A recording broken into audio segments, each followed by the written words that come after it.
Hey everybody, how's it going? Back with another one, and in today's video, I'm going to cover a topic specifically regarding what it takes to close a deal on the sales call, how to approach the sales call, and ultimately how to overcome fear and negative feedback bias in your brain to close the deal on that call. So without further ado, guys, if you don't know who I am Chris Hernandez, 19-year-old entrepreneur. I run my own ad agency. We help e-commerce brands scale to 6 to 7 figures using Facebook ads.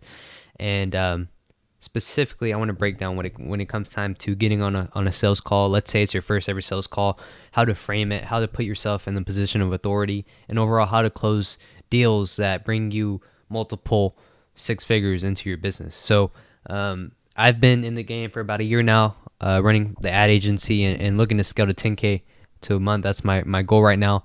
So the way I'm going about that is I post in Facebook groups. I make organic content. I get people to respond in my posts, and then they reach out to me like, "Hey, I'm interested," and then I get them I just ask them a couple questions in chat, and then I get them on a sales call.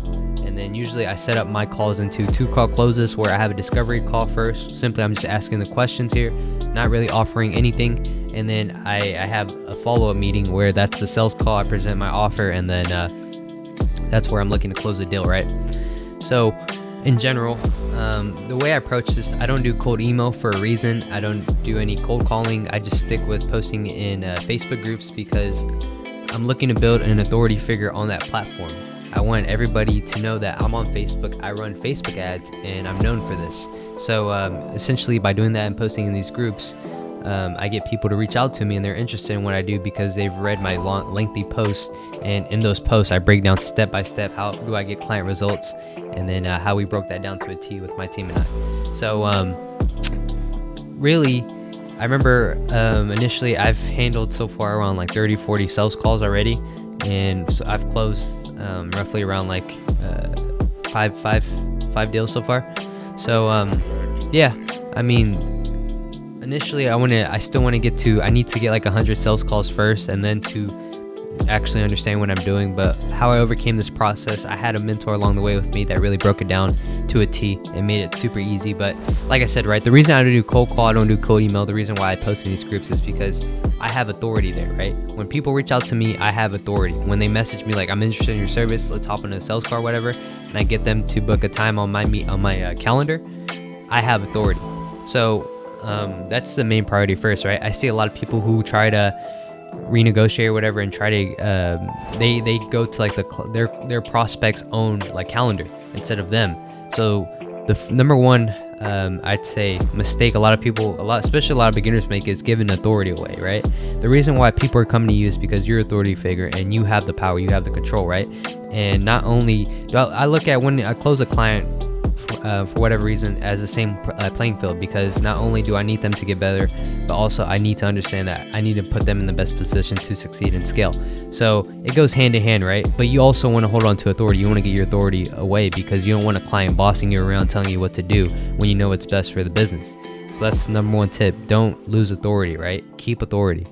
Number 2, specifically regarding the sales process, right? The way I go about my sales process is generally I'm asking questions regarding into these categories, right?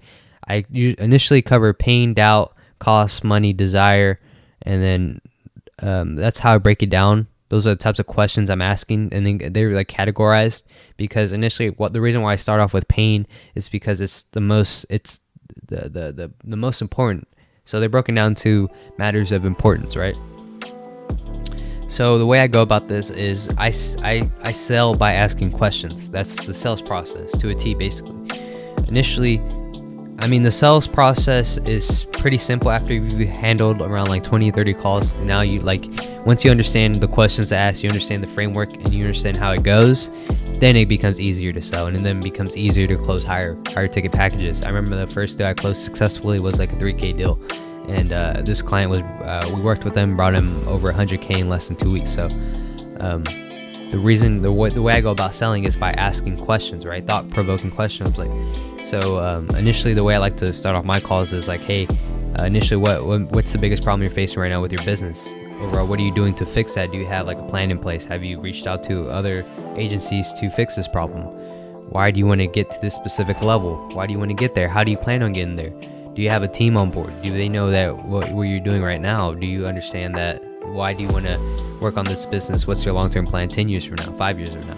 So those are the types of questions I'm asking, right? And in that, it's like I'm pulling back layers and layers and layers, because the reason why a lot of prospects don't really close on the call is because A, they don't trust you fully, or B, you haven't convinced them on the sales call. You're not convincing enough. So initially, right, the way I look at a sales call is, are you in the best position to bring this client on, and is the client in the best position to succeed with you in your business? Yeah, because it's almost like a marriage, right? You both of you have to have, y'all have to be on the same page and have to desire the same goals in order to reach that level. So that's the way I look at it.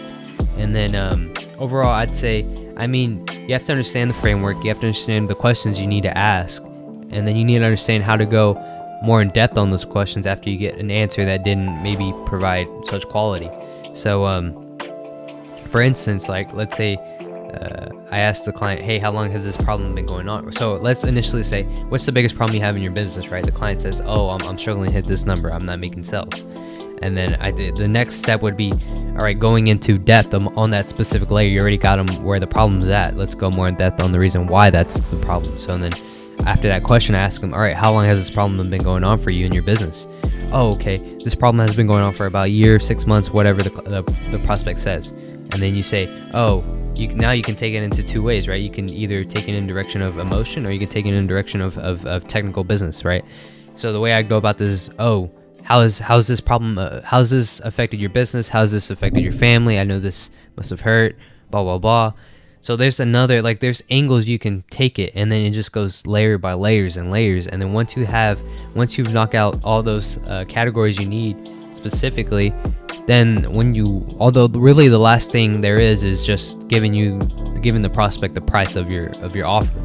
And once you've broken down into, there's like 3 segments, right? There's the question phase where you're asking all the questions. There's a segment where you go into your offer. Now you explain your offer, and then the last step is you give the price, and then you close the deal. On the offer, this is the 3rd step. I have my offer written down into 4 pillars, right? And these are like what we do for our clients across the board, and these are the results we're seeing. So I broke it down to 4 pillars, and then when it's time for me to give the final price, I break down those 4 pillars, and essentially it makes it super easy and streamlined and value packed to make the prospect feel like, damn, I'm getting a good deal for this price. I should take the deal.